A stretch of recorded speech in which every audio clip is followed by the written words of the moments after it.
धृतराष्ट्र, पांडु और विदुर के जन्म की कथा।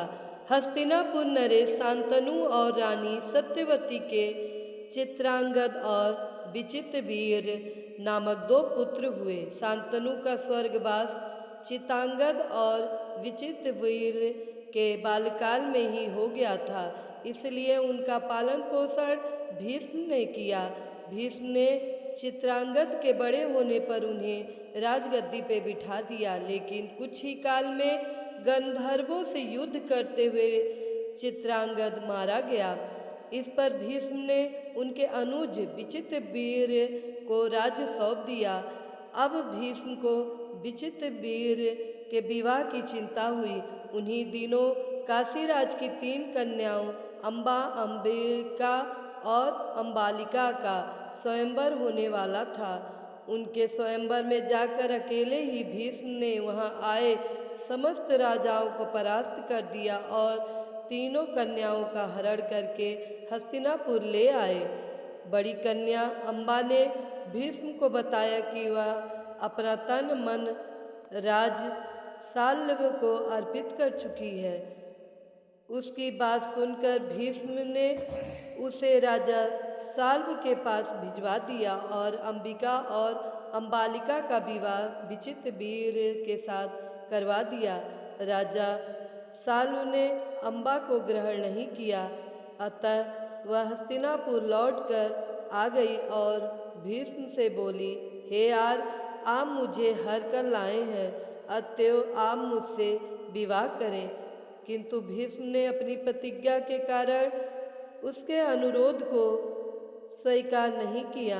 अम्बा रुष्ट होकर परशुराम के पास गई और उनसे अपनी व्यथा सुनाकर सहायता मांगी। परशुराम ने अम्बा से कहा, हे देवी, आप चिंता न करें, मैं आपका विवाह भीष्म के साथ करवाऊंगा। परशुराम ने भीष्म को बुलावा भेजा, किंतु भीष्म उनके पास नहीं गए। इस पर क्रोधित होकर परशुराम भीष्म के पास पहुँचे और दोनों वीरों में भयानक युद्ध छिड़ गया।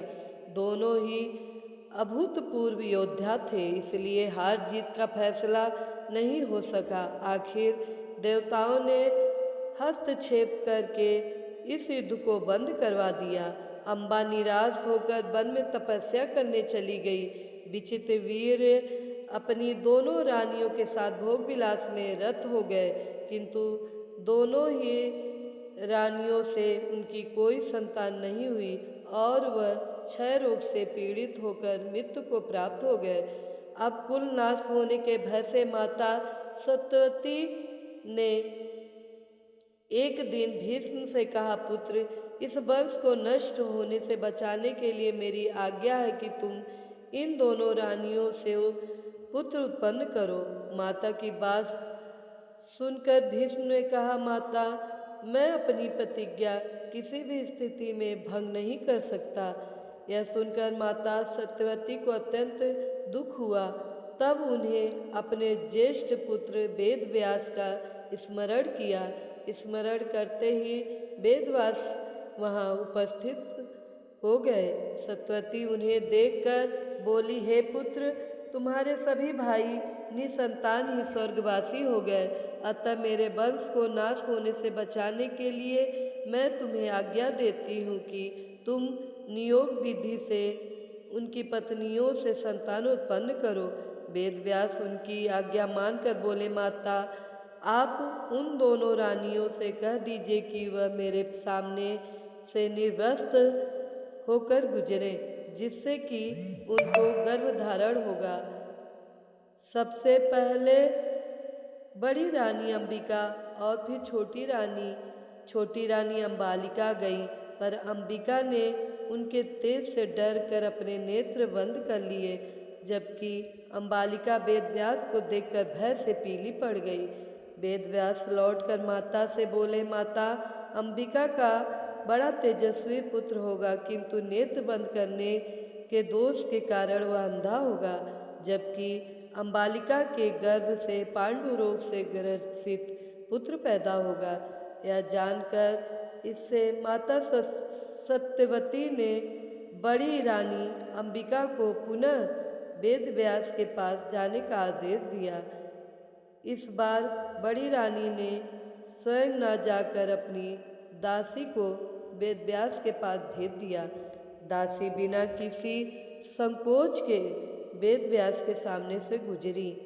इस बार वेद व्यास ने माता सत्यवती के पास आकर कहा, माते, इस दासी के गर्भ में वेद वेदांत के पारंगत अत्यंत नीतिवान पुत्र उत्पन्न होगा। इतना कहकर वेद व्यास तपस्या करने चले गए। समय आने पर अंबिका के गर्भ से जन्मांध धृतराष्ट्र, अंबालिका के गर्भ से पांडु रोग से ग्रसित पांडु तथा दासी के गर्भ से धर्मात्मा विदुर का जन्म हुआ। मित्रों, आप सबको यह जानकारी कैसी लगी?